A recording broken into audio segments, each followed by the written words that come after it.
Vamos iniciar agora o primeiro período da aula de Aerodinâmica 1 do dia 9 de junho de 2020. Esta aula será a nossa última aula teórica, quer da unidade curricular, quer referente ao capítulo das asas finitas, portanto o nosso capítulo 10 do livro de texto, e corresponderá essencialmente à matéria que se encontra então nesse mesmo livro, na secção 10.5. Portanto, após esta aula teórica, nós teremos então apenas a resolução de exercícios. Nesta aula, então, iremos considerar os diferentes tipos de asa finita que podemos ter, portanto, diferentes geometrias, e complementar essa informação, ou associar a essa informação, justamente os tais efeitos de fluido real, que falámos, que são necessários para complementar o nosso modelo de fluido perfeito, de asa finita, que temos vindo a utilizar até agora, portanto, a teoria da linha sustentadora, e, portanto, é exemplo do que fizemos também no capítulo 9 para perfis alares, em relação, portanto, aos perfis de Joukowski, uma análise também ela teórica, de base de fluido perfeito. Portanto, agora também, no caso das asas finitas, então, iremos fazer, complementar essa informação, então, com efeitos de fluido real, o que nos vai permitir determinar ou estabelecer quais as características de perda, agora, de diferentes tipos de asas finitas. Portanto, note-se que nós analisamos detalhadamente também diferentes tipos de perda para perfis alares, mas agora o que está em causa é não o comportamento de uma secção de asa em particular, portanto de um perfil alar, mas sim de toda a asa, portanto como se estabelece efetivamente a ocorrência de perda para uma asa que na realidade tem envergadura, portanto uma asa que é para todos os efeitos finita. Começaremos então, e como tem vindo a ser habitual até agora, portanto, por considerar então asas planas, e nesse contexto veremos então geometrias de asa que poderão, ou tipos de asa, que poderão ser retangulares, portanto, corda constante, elípticas, que já falámos, portanto, aquela que corresponde à tal distribuição ótima de circulação, portanto, de forma a obtermos a resistência induzida mínima, e também a possibilidade de, com alguma facilidade geométrica, portanto semelhante às asas retangulares, impondo uma variação linear de corda, como vimos na resolução do último exercício que fizemos, na aula passada, na sebenta de exercícios resolvidos, aproximar então esse comportamento, portanto essas características aerodinâmicas, esse desempenho, de uma asa trapezoidal, portanto, à asa elíptica, mas sem cair, portanto, nas tais dificuldades associadas à necessidade de, então, para uma asa elíptica, termos longarinas que são curvas. Ora bom, iremos então estabelecer uma comparação, em que, naturalmente, para que a comparação seja válida, nós vamos considerar asas que, apesar de terem geometrias distintas, portanto, irão ter igual área, igual envergadura e, portanto, estarão em condições também de produzir exatamente o mesmo valor de coeficiente de sustentação, portanto, referente à asa finita. Não corresponde a uma secção em particular da asa, mas sim, portanto, a asa finita, aquilo que podemos designar por CL3D, embora muitas vezes façamos a omissão, portanto, do 3D no que respeita à asa, portanto, deixando apenas o 2D quando nos referimos às secções planas da asa, portanto, aos perfis alares que compõem cada uma dessa secção.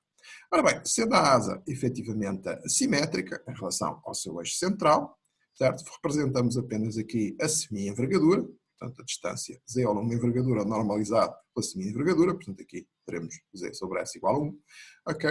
E portanto, isto é nas abscissas, nas ordenadas vamos ter então o valor então da circulação, que irá variar então ao longo da envergadura, como já sabemos, para uma asa finita, atingindo para esta asa, portanto, com uma distribuição simétrica, é essa a situação habitual, portanto, o valor máximo na linha central, portanto, para Z igual a 0, e o valor mínimo, naturalmente, nos bordos marginais.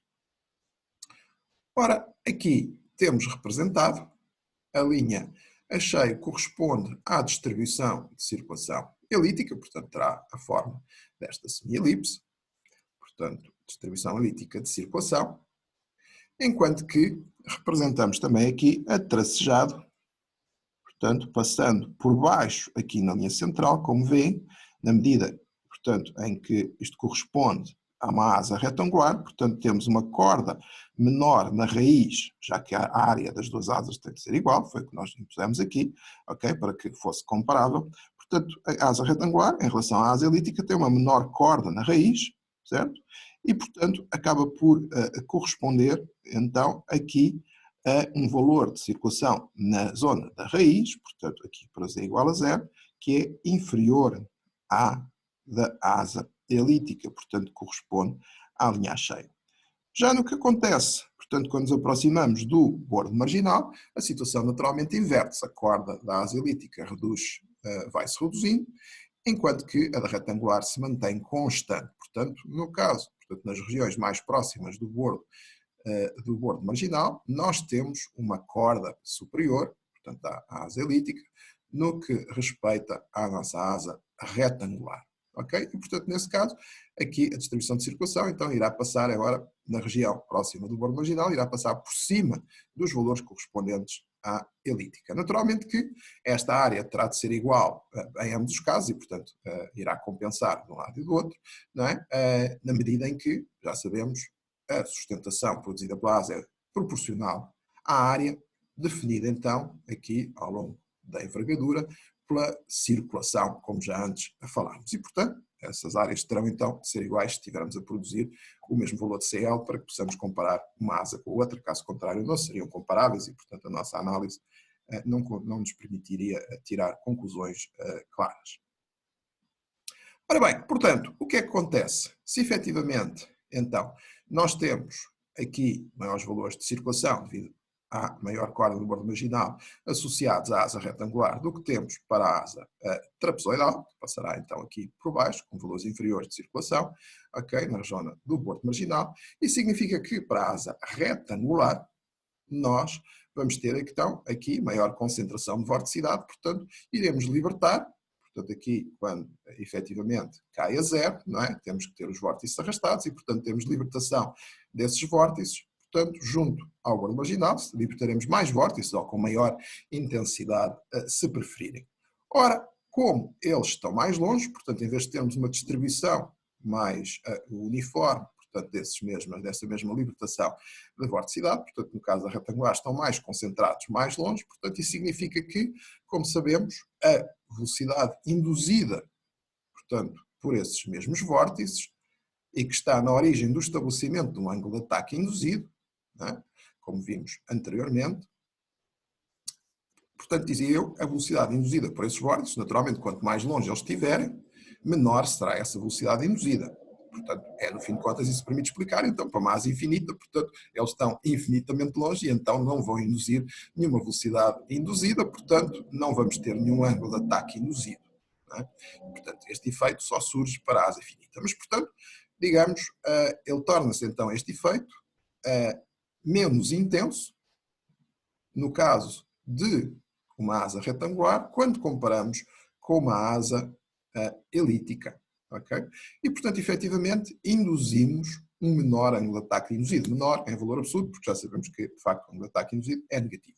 Portanto, se afetamos menos, os vórtices estão mais longe, portanto, têm menor efeito, afetam menos o ângulo de ataque, portanto, reduzem-no menos do efeito do ângulo de ataque induzido, que todavia vai sempre existir, porque se trata de uma asa infinita, não é? Em todos os casos estamos a trabalhar, de uma asa finita, não é? Em muitos casos estamos a trabalhar com asa finita, não é? Seja ela retangular, elíptica, ou como iremos falar também depois, trapezoidal. Portanto, nós vamos estar então a ter com uma asa retangular, de facto, a asa finita a operar a um ângulo de ataque efetivo maior do que no caso da asa com geometria elíptica, ou com uma distribuição também elíptica de circulação que daí resulta. Isto, naturalmente, quando os casos são comparáveis e, portanto, quando estão a produzir o mesmo valor de sustentação. Ok? Portanto, isso implica, então, que nessa situação, se estas secções, por exemplo, aqui na região central, portanto, estão a operar a um ângulo de ataque efetivo maior do que no caso da asa elíptica, portanto, na nossa asa retangular, essas secções, portanto, que vão produzir um CL2D, portanto, cada um desses perfis alares contém essas secções aqui na região central, portanto, digamos, chamemos a região da raiz, ok? Produz um determinado valor de CL, que depois, naturalmente, se vai somar a todas as contribuições, todas as secções, produzindo o valor de CL 3D para toda a asa. Mas, portanto, para o ângulo de ataque efetivo maior, naturalmente, uma maior valor de CL 2D, portanto, produzido por estas secções. Ora, se eles estão a operar a um valor maior de CL e há outras que estão a operar a um valor mais pequeno e no total tudo isto tem que produzir o mesmo CL 3D, em ambos os casos, quer na asa retangular, quer na asa elíptica, o que vai acontecer é que, portanto, nesta região, sendo o CL 2D maior, para os mesmos perfis, naturalmente, eles estão mais perto de entrarem em perda. E, portanto, aumentando o ângulo de ataque, vai ser nesta região, na região da raiz, que efetivamente se vai iniciar a perda da asa. Portanto, numa asa finita, nós não temos perda, em geral, em toda a asa, simultaneamente, ok? A perda inicia-se numa determinada região e depois, à medida que formos aumentando, continuarmos a aumentar o ângulo de ataque, virtualmente poder-se estender a outras regiões e, eventualmente, a toda a asa, como é natural, ok? Mas, portanto, o que acontece, e é esta a questão que é importante, porque, obviamente, nós não pretendemos que a asa funcione em perda, portanto, no caso eventual da ocorrência de perda, é natural que o piloto, naturalmente, aplique determinadas correções para recuperar dessa mesma perda. Tá? E, portanto, assim sendo, importa saber onde é que a perda, em que região da asa finita, a perda se inicia primeiro. E, portanto, com estas conclusões, com esta análise puramente de fluido perfeito, baseado no nosso conhecimento anterior também, para uma asa retangular, efetivamente, inicia-se perda na raiz. Esta situação é radicalmente diferente daquilo que acontece, portanto, para a nossa asa elíptica, que aqui está a ser usado, portanto, a linha cheia como referência, na medida em que essa está sujeita, portanto, a um carregamento da asa, é o chamado em inglês wing loading, não é? Portanto, é o que estamos a falar, no fim de contas, distribuição de circulação, é o carregamento da asa, que é ótimo, portanto, ótimo do ponto de vista, como sabemos, portanto, temos essa distribuição de forma a minimizarmos a resistência induzida. Ora bem, portanto, esta situação, portanto, é que nós otimizamos o comportamento de cada uma das secções da asa, cada uma das secções bidimensionais da asa, de maneira a que a asa, no seu todo, portanto, a nossa asa elíptica, de facto, tenha o tal comportamento ótimo, que conduz à mínima resistência induzida. Portanto, isso significa que todas as secções estão a operar naquelas mesmas condições ótimas, portanto, nas mesmas condições, e, portanto, para uma asa elíptica, teoricamente, portanto, todas as secções da asa, portanto, entram em perda em simultâneo. Portanto, toda a asa entra em perda em simultâneo, o que naturalmente é um comportamento relativamente indesejável do ponto de vista de perda, porque, digamos, não permite detectar a perda sem que ela tenha umas consequências muito drásticas no desempenho aerodinâmico e corrigi-la, portanto, antes que se estenda a toda a asa. Não, se no caso da asa elíptica, de facto, a perda ocorre em simultâneo em toda a asa, naturalmente é mais difícil de recuperar e, portanto, este tipo de perda, portanto, a ocorrência inicial de perda na região da raiz, no caso da asa retangular, okay, acaba por permitir um controle de perda que é de facto bastante favorável, bastante positivo, se preferir. Basicamente porquê? Porque aquilo que nós temos, digamos, disponível para efetivamente recuperar de perda são superfícies de controle, não é? Por exemplo, especificamente os ailerons, que são colocados então, essencialmente na região do bordo marginal, ou mais próximo do bordo marginal. Portanto, reparem que a perda ocorrendo então na região da raiz não irá afetar, portanto não irá mascarar o escoamento na região, portanto, onde temos os ailerons, as superfícies de controle, e permitindo dessa forma que elas tenham um desempenho bastante efetivo e, portanto, permitindo também, em última instância, um controle de perda rápido e efetivo. Naturalmente, se essas superfícies de controle, portanto, estivessem colocadas na região que já estivesse em perda, portanto, escoamento separado, estão a ver, elas seriam aerodinamicamente muito menos efetivas e, portanto, eventualmente inviabilizando um controle de perda, portanto, uma recuperação da situação em que a asa iniciou a perda. Portanto, efetivamente, além de, geometricamente, ou em termos de construção, portanto, a asa retangular ser efetivamente favorável, como vemos, porque tem as tais longarinas retas face às curvas que são necessárias para uma asa elíptica, ok? Em termos de comportamento de perda, o seu comportamento de perda é mais favorável do que uma asa elíptica. A vantagem da asa elíptica, lá está, é que permite minimizar, como vimos anteriormente, a resistência induzida. Bom, mas existe, efetivamente, como também já antes tínhamos sugerido, um compromisso entre a asa retangular e a asa elíptica. Portanto, se nós usarmos uma asa trapezoidal, portanto, tivermos uma variação de corda, mas não elíptica, mas sim linear, portanto, conduzindo a uma geometria, portanto, de trapezoidal da asa, que é caracterizada por um determinado valor do afilamento, tipicamente representado pelo parâmetro lambda, que corresponde, por definição, à razão entre a corda no bordo marginal relativamente à corda na raiz. E, portanto, tipicamente, valores utilizados portanto, para aproximar uma distribuição elíptica poderão variar, mas, por exemplo, tipicamente à volta de 0,4, nós teremos aqui uma linha que, de facto, esta linha é traçado mais fino, que aproxima muito bem, embora não coincida exatamente, mas aproxima bastante, de facto, aqui a distribuição elíptica de circulação. Existem ainda algumas diferenças e, portanto, nesta situação nós não vamos ter, portanto, não temos exatamente um carregamento ótimo, ok? E, portanto, nem todas as secções entrarão em perda em simultâneo. Na realidade, quando vamos para a situação limite da asa trapezoidal, que seria uma asa triangular, em que o afilamento é zero, portanto a corda no bordo marginal caiu a zero, ok? Na realidade nós vamos ter perda no bordo marginal, em clara oposição, portanto exatamente o oposto daquilo que temos para uma asa retangular, em que a perda se inicia na raiz. Ora bem, naturalmente que isso é justamente a situação que nós menos desejamos, porque, lá está, então vamos ter perda na região onde temos as superfícies de controle, não é? E, portanto, dificultando muito a recuperação da situação de perda quando ela for detectada. Ora, sob esse ponto de vista, então, a ideia é justamente não ir, portanto, não utilizar valores de afilamento tão exagerados como, portanto, a situação limite lambda igual a zero, portanto, para uma asa triangular e, portanto, conduzindo de facto a uma asa trapezoidal em que o corda no bordo marginal não é, obviamente, nula, não cai a zero e, portanto, não se trata-se de facto de um trapézio, geometricamente, e não de um triângulo em termos de asa, no caso geral. Ora bem, nessa situação, então, embora a perda, portanto, se inicie, portanto, o início de perda se tenha movido para a região do bordo marginal, nós conseguimos até melhorar um pouco esse comportamento, portanto, introduzindo um pouco de torção negativa, e aqui já vamos estar a fazer o paralelo, a entrar na questão seguinte, que vai ser das asas não planas, ok?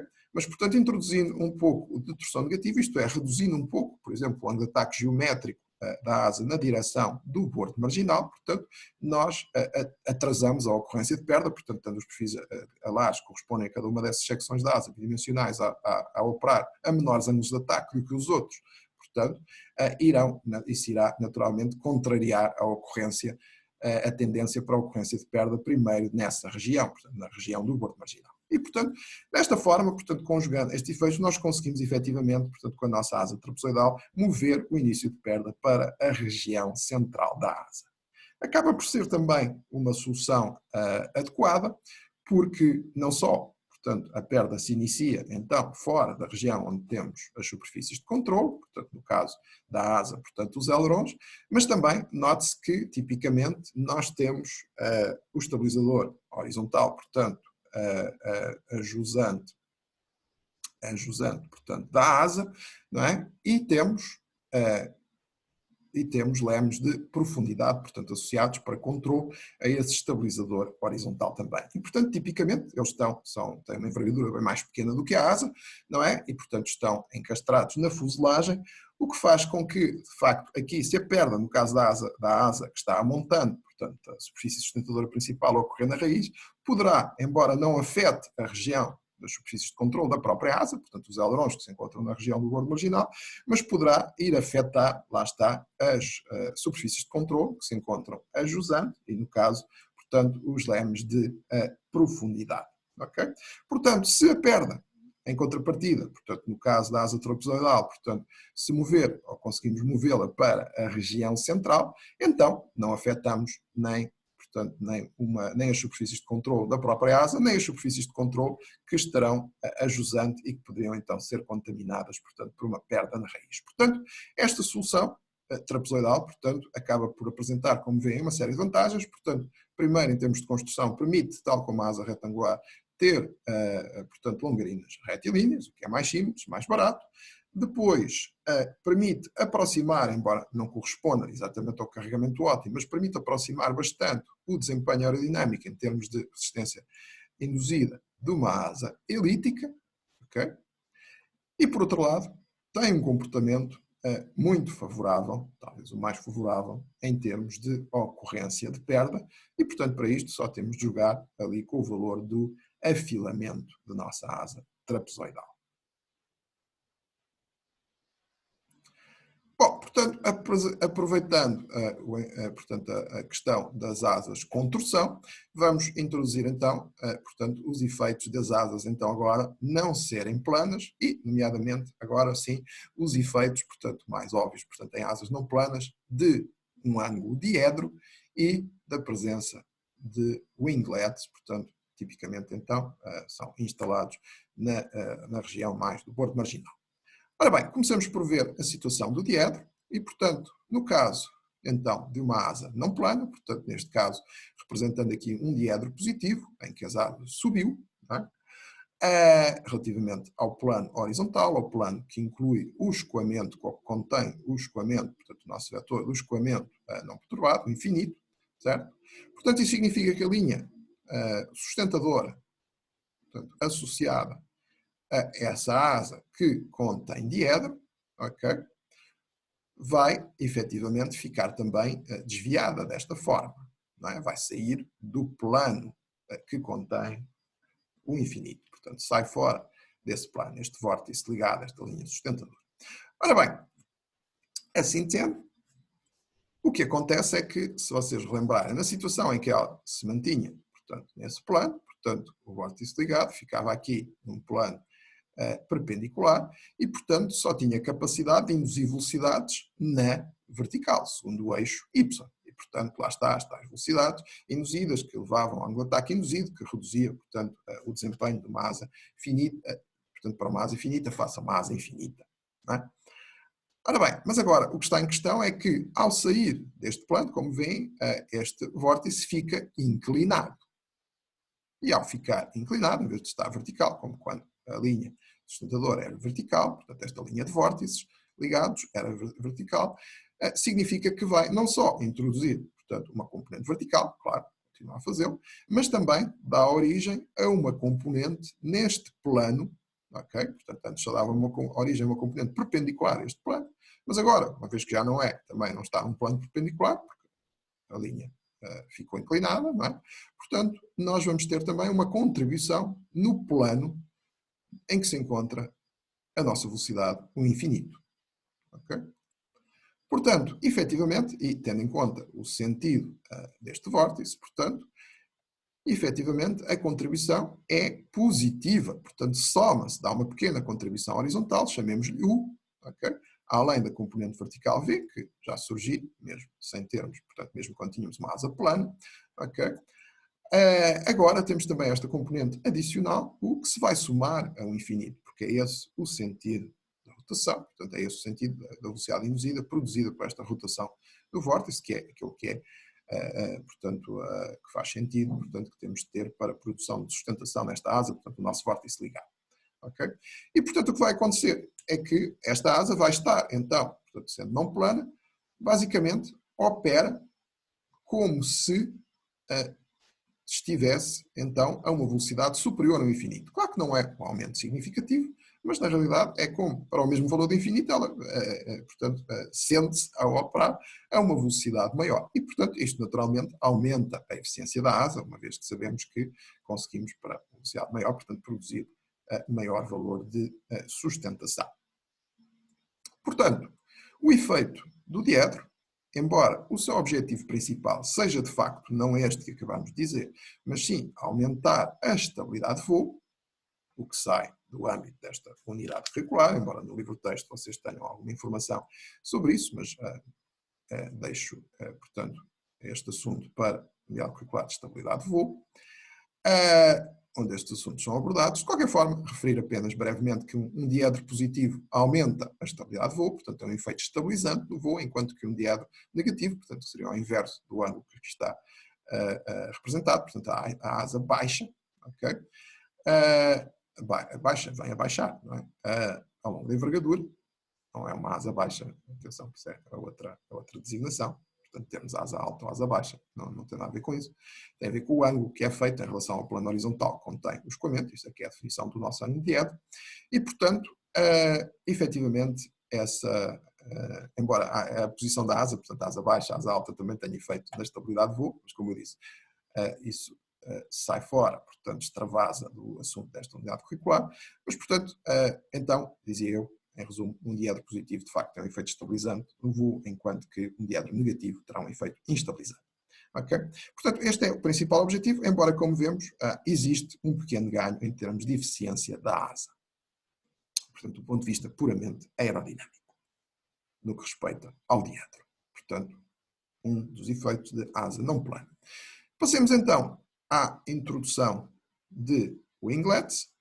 Portanto, no caso dos winglets, basicamente nós temos então uma modificação da região ali do bordo marginal das asas e, portanto, este efeito, portanto, no caso dos winglets, é relativamente complexo, porque temos de ver aqui todo um conjunto de diferentes vertentes do seu efeito no desempenho da própria asa, e isso justifica que, justamente, digamos, há uns anos, já se usam há bastantes anos, portanto, winglets, mas, de facto, no início, diferentes fabricantes usavam geometrias muito diferentes, portanto, variavam bastante, na medida em que, de facto, portanto, não havia uma convergência em termos do conhecimento, portanto, são vários os efeitos, como iremos ver, e, portanto, não existia uma convergência em termos de geometria, portanto, fabricantes apresentavam diferentes geometrias, como, por exemplo, esta que aqui está, que era usual aqui há alguns anos. Ora, ao longo dos anos, portanto, este conhecimento foi sendo melhorado, foi sendo otimizado, foi-se ganhando mais know-how, mais experiência em termos dos fabricantes, e, portanto, nessa situação, portanto, mais recentemente, e também por via da introdução dos materiais compósitos, que facilitam, de facto, também aqui digamos, conseguirmos implementar uma geometria ótima, de facto, os winglets têm convergido, digamos, para essencialmente este tipo de geometria, que vemos aqui, por exemplo, no que respeita a um A350, portanto, um winglet bastante mais moderno. E, portanto, uma geometria bastante mais simples, okay, tentando minimizar as complexidades associadas, que iremos discutir brevemente daqui a pouco, ou já de seguida, mas tirando partido, de facto, daquilo que é a sua função principal, que então já vamos discutir. E, portanto, voltando aqui portanto, a este nosso slide, portanto, essencialmente o que é que conseguem os winglets? Conseguem aumentar a eficiência da asa, ok? Portanto, pouco o efeito do diedro também, mas aqui este é o seu objetivo principal, certo? E basicamente como é que o fazem? Portanto, essencialmente através de um aumento do alongamento efetivo da asa. Portanto, a asa naturalmente não precisa de ficar com um alongamento maior, mas em termos de comportamento é como se tivesse um maior alongamento. E o que é que isso implica? Implicava então que os vórtices libertados, portanto, estariam a ser libertados mais longe. É isso que acontece quando aumentamos o alongamento da asa, não é? E, portanto, reduzindo o seu efeito em termos de velocidades induzidas e, portanto, em termos de ângulo de ataque induzido. Portanto, dessa forma, ganhando eficiência aerodinâmica.